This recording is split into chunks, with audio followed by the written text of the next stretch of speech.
welcome to another episode of the Right Bench Pod. My name is Julia Kennedy, and I feel like we all just need to take one collective big breath in and a breath out. All right, because I feel like I got smacked in the face right out of the gate with all things college softball in that opening weekend. I'm not mad about it. It was entertaining for sure. But dang, do I ever, I just need a breather sometimes. I honestly, don't even know where to start with this podcast. Just because there were, so many awesome matchups, so many upsets, so many things that happened. It's just really hard for me to keep track of things, honestly. Teams are looking better than I expected. Teams are surprising me. Other teams not looking as good as I thought necessarily. I mean, granted, it's opening weekend. There's a whole other 50 more games left to play. But definitely kind of some shockers there. We already saw a lot of freshmen stepping up, having some fantastic success early on, right out of the gate. That's something that I love to see, the confidence level of these girls. In addition, we also had history made in a couple of different ways. I swear I'm normally a very organized person to the point where it's sometimes too much. Sometimes I'm just doing too much with my organizational skills. I get it. But yeah, this is the first time where I don't even know where to start. So please just bear with me and just figure it out the best you can. All right, well, let's just go through some of the really big upsets from the weekend. 22nd ranked Ole Miss struggled in the opening weekend, going just 3-2 without playing a single top 25 ranked team.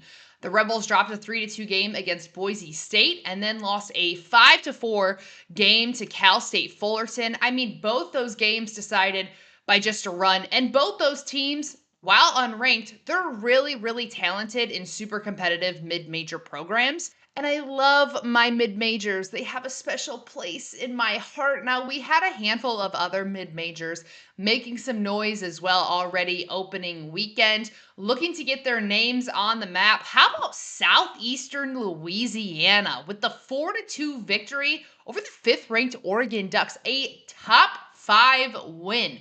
And this was a relatively slow game. The Ducks scored a pair in the first inning, and then the Lions scored 4 in the 5th inning. That was really all the action that we saw pretty much the entire game. But most impressively, though, for the Lions, 3 out of their 4 runs scored, they were earned runs given up by their ace, Lindsey Grine, a big top 5 ranked wins for the Lions. And there's another mid-major stepping up right now, Belmont, and you cannot, literally you cannot think of a Belmont without thinking of Maya Johnson right now. They go hand in hand. I'm talking peanut butter jelly kind of a thing. Okay, she is a redshirt senior. She is their pitching ace. This is a story of a young lady that is absolutely incredible. And I'm kind of kicking myself right now because I kind of, waited a day or two longer to record this podcast than I should have. And then I ran out of time to try to book a guest. And then I ran out of time trying to book Maya Johnson as a guest. And honestly, I am now regretting that mistake. I'm learning from it. Maybe we can get her on the pod sometime down the road. We're going to do our best. But she threw a complete game while striking out 12 hitters in a 2-1 win over 15th ranked Georgia. I mean, come on. But the crazy thing is, this is that's great news, but we're still, great news for Belmont, but we're still climbing up the ladder with good things here. That was the first ever SEC win in Belmont program's history. Now, in addition, Maya threw a perfect game 2 days prior with 15 strikeouts. This girl's insane. She's killing it. But we're still not close to being done. I know. Maya is doing all of this just months after she underwent chemo treatment to cure her lupus. The fight in this girl is unmatched. I don't know why I said girl. I should say woman. She's a woman. The fight in this woman is unmatched. And if you're a Power 4 program, that's not just a feel-good story. I mean, absolutely, it's a feel-good story, but that's gonna be a problem for teams come postseason. Come regionals, Belmont, yeah. If they're in your regional, you better not overlook this team. There's absolutely no quitting her. And it's very admirable. She gets tested with one of the biggest off the field challenges, something, we do see time to time, but I don't think necessarily quite to this extent. She conquers that. And then she just keeps on going about her business in the circle, her usual. And I love that. I don't think she's getting talked about enough, both on and off the field, for like what she should be, like Jizo Pete's. But big kudos to her. Now, a couple other games that made some headlines from over the weekend. Unranked Virginia took down 8th ranked Arkansas. A team, not ranked in the top 25, but they're a program that tends to just linger outside of it a lot of times. They're always kind of, right there neck and neck, either jumping in and out or they're receiving votes a lot. They're always a contender in some of these bigger matchups. And, we're talking about, early about some, other mid-majors that had success. But we also saw Liberty, who began the season ranked at 23rd, maybe not necessarily have their perfect opening weekend that they had drawn up in their head. They went 0 for 5 without picking up their first win on the season. Now, I say this, yes, but this is where we go, I wonder why that is. Just like last episode. We go to their schedule, we see who they play, and we're like, okay, I kind of get it now. They dropped game 1 to Tennessee, 6-1. Game 2 to Clemson, 9-4. This was a little bit of an odd one to me, but they did get run ruled by unranked Mizzou, 13-2 in 6 innings. Just probably just not their best game. It is what it is. They happen. I mean, it sucks. It's unfortunate, but they happen. They lost 10-2 as well against 5th ranked Oregon, and then dropped a game that they probably should have won, actually, against unranked Notre Dame, 5-1. And, they're very similarly mirroring the same strategy that Nebraska is in this preseason. And we'll talk more about the Cornhuskers here in a little bit, but by no stretch of the imagination were any of these games labeled as easy wins. Easy wins.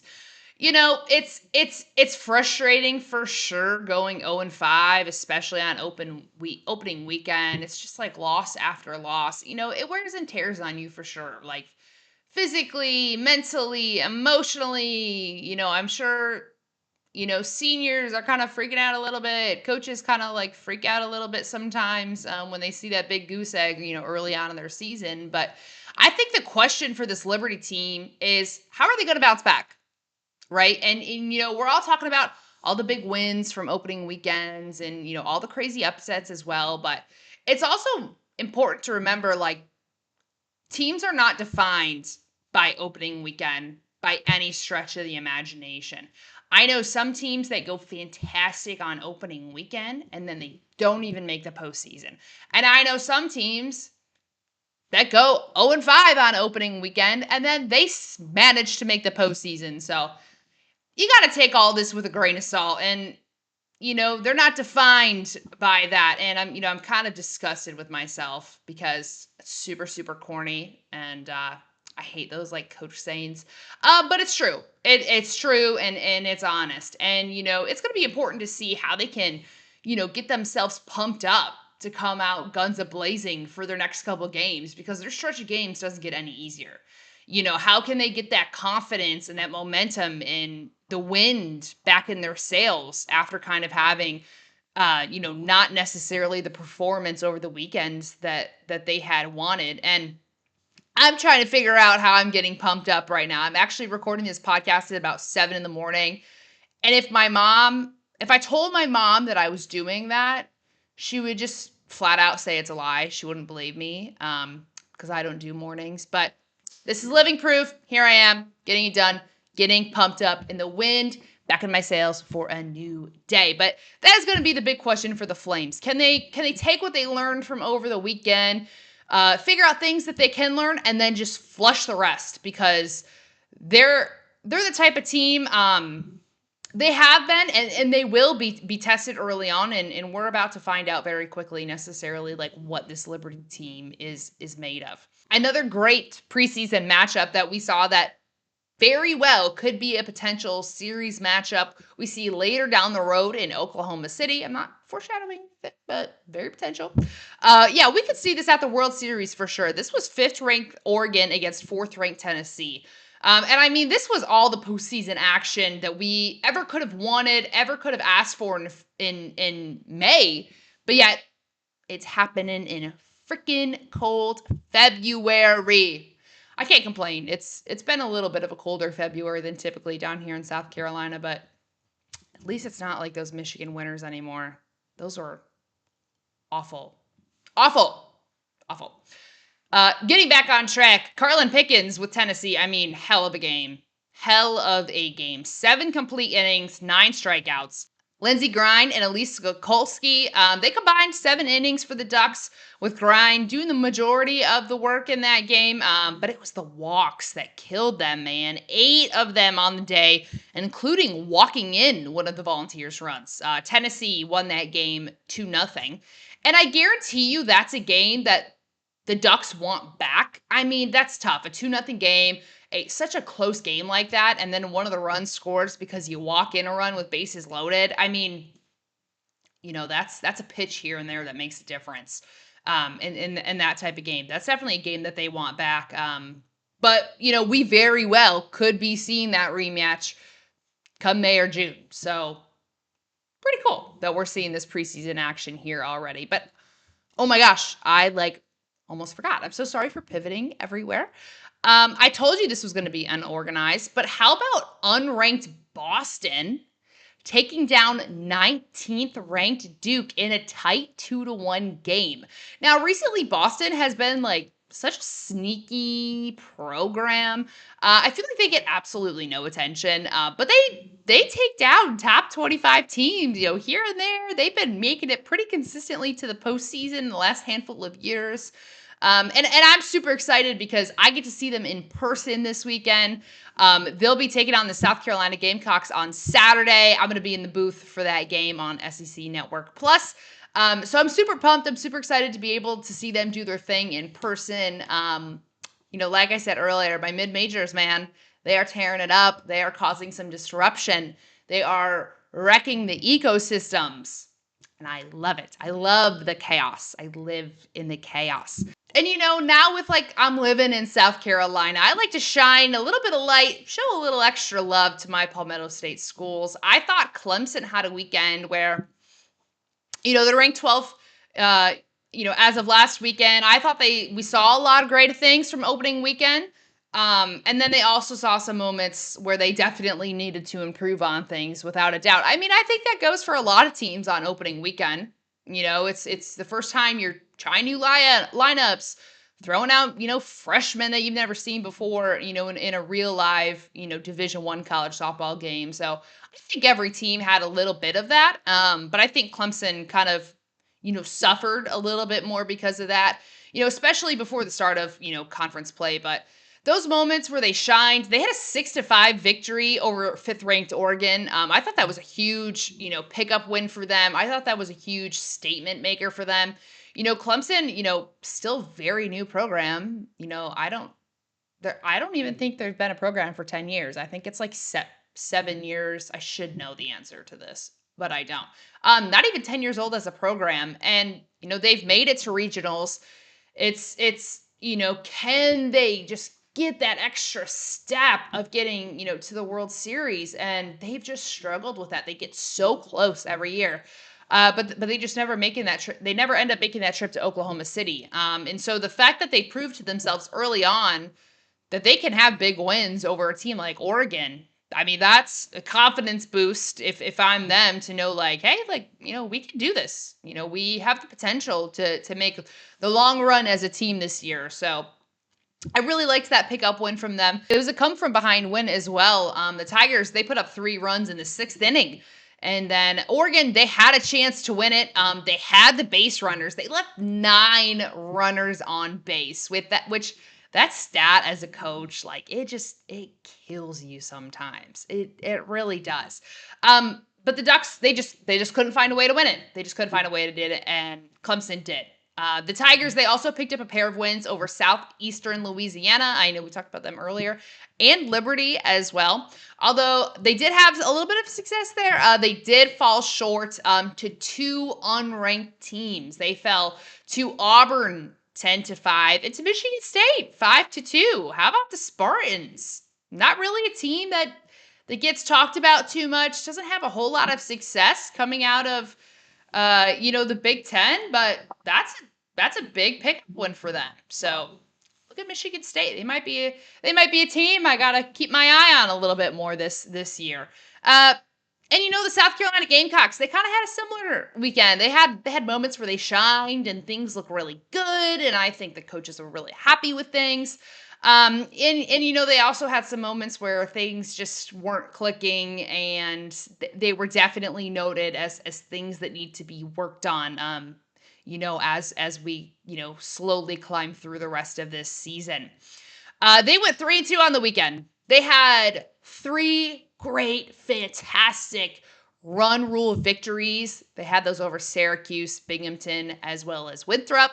But on the flip side, they dropped 2 games against 21st ranked Virginia Tech. I mean, yeah, they had 2 losses, but it's against a very good Virginia Tech team. Virginia Tech, has, consistently been known as a program with big bats, and that just showed. It really did show about how they went about South Carolina. And South Carolina, they actually led early in both of those games.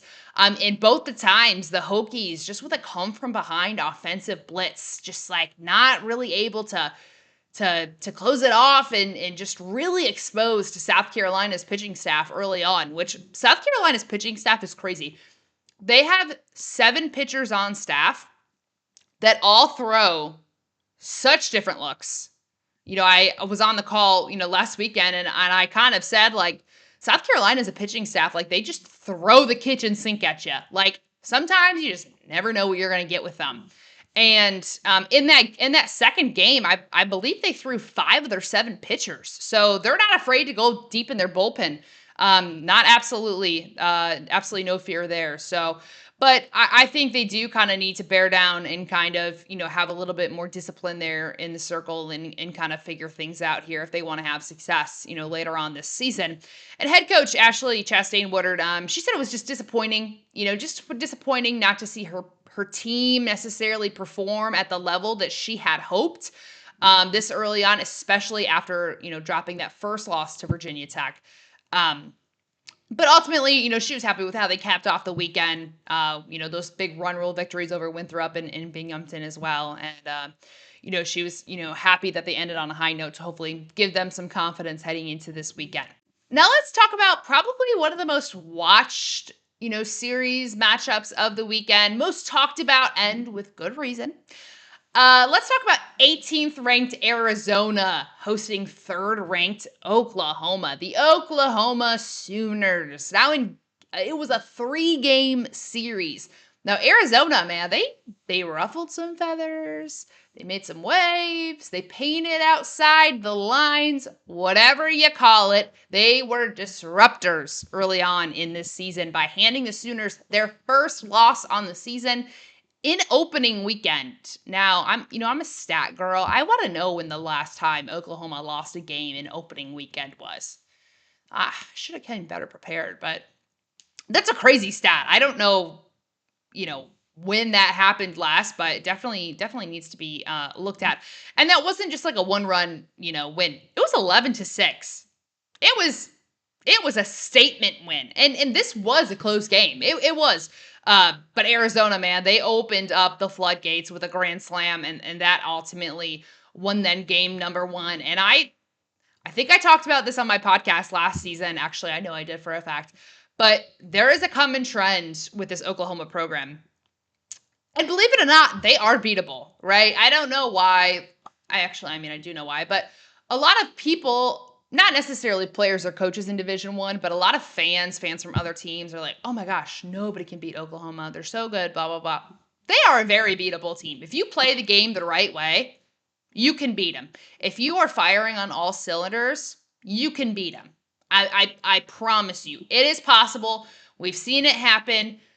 But damn, you do not want to be the next team that Oklahoma plays after they suffer a loss. You don't. You don't.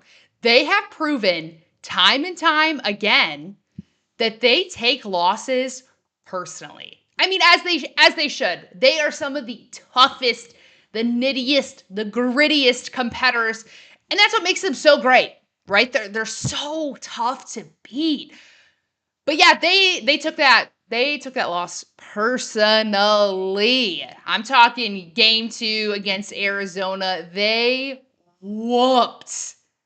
absolutely whooped their butts 21-3. Not even freaking close. Just an old school pure butt whooping. And I love that. I love that. I'm sure that gave some players, for Arizona a little bit of a reality check.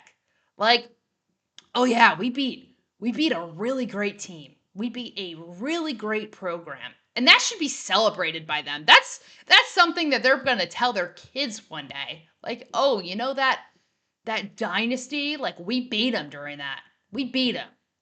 We did. You beat them once though. Probably not going to beat them a second time. I don't know the last time that Oklahoma has suffered back-to-back losses in the last 10 years, 5 years. Once again, a stat I should have came more prepared about. I didn't. I just think about these things sometime. And God forbid you go into, game 2 having some sort of an emotional hangover, right? God forbid you're just so pumped. You're so excited. You probably couldn't sleep well that night because your adrenaline was so high. You were just so excited. You're on cloud 9. God forbid you have a little bit of like an emotional hangover and you get to the game the next day. They are just going to expose the living crap out of you if you do that.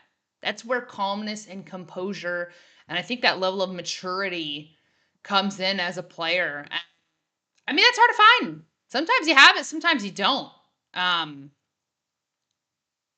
Yeah, but game 3 was a little bit more competitive. I think, Arizona, maybe got a little bad taste, and it was punch for punch. Those first 2 games were punch to punch, and then Oklahoma came back, winning game 3, 5-4. At least a little bit more of a competitive game. That was good to see.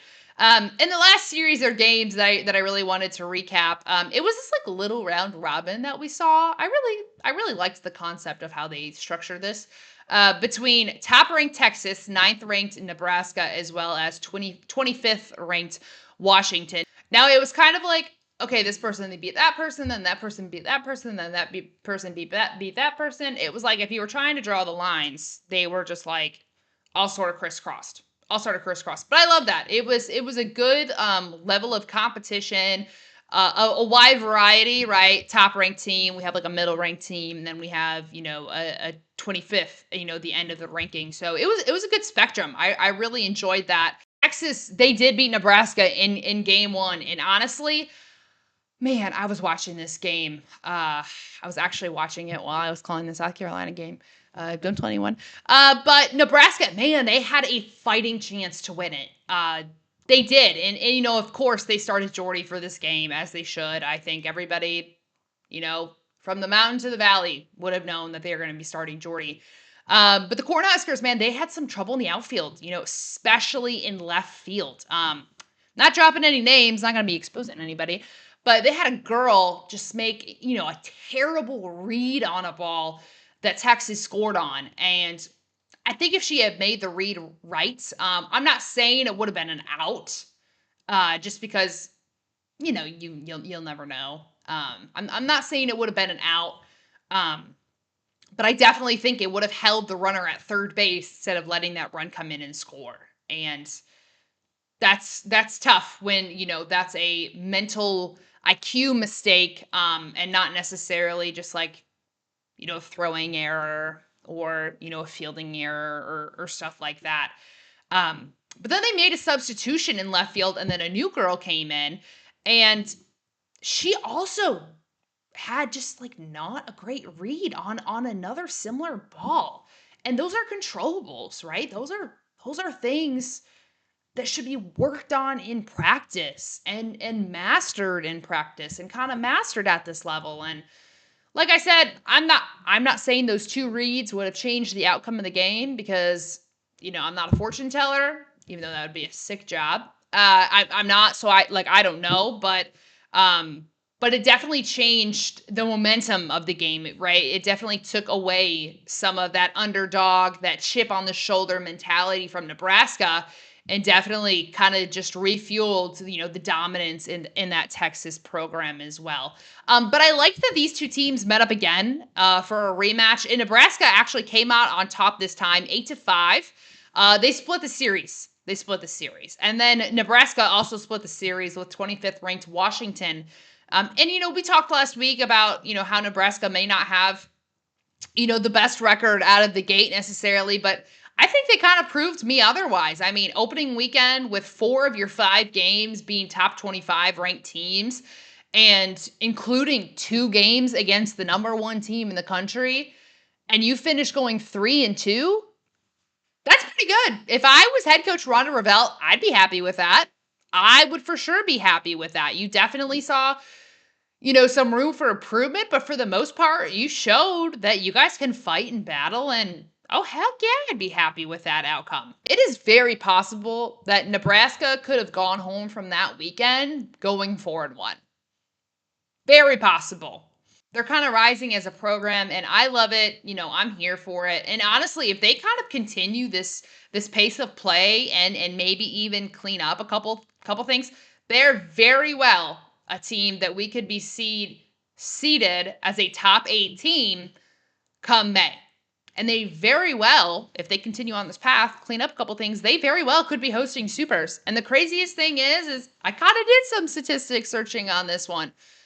I don't think Nebraska has ever hosted a super regional. I'm pretty sure they haven't. So that would be really cool for them. Just kind of history in their program and things like that. But because we talked about it, in the podcast last week as well, I wanted to give a little update. Vic Moten, man, the freshman pitcher at Alabama, had one heck of an opening weekend with the Crimson Tide. And I'm sure you can tell from TV, right? But there is nothing like going to an Alabama home game in person. Those fans are nuts. They're crazy. And I mean that with all peace and love. I mean that 100% in the best way. Like, they love their team, they love their program, they love their coaches hard. They are ride or dies for Alabama softball. And I love it. I wish we had more of that, across the country. And we do see spurts of that. Oklahoma, their fan base is crazy. Tennessee, they've got like the blue wig hair men that are always in overalls. Yeah, they're a little weird, but man, do they ride or die for that team and in that program. And I had the chance my senior year to play in front of that Alabama home crowd.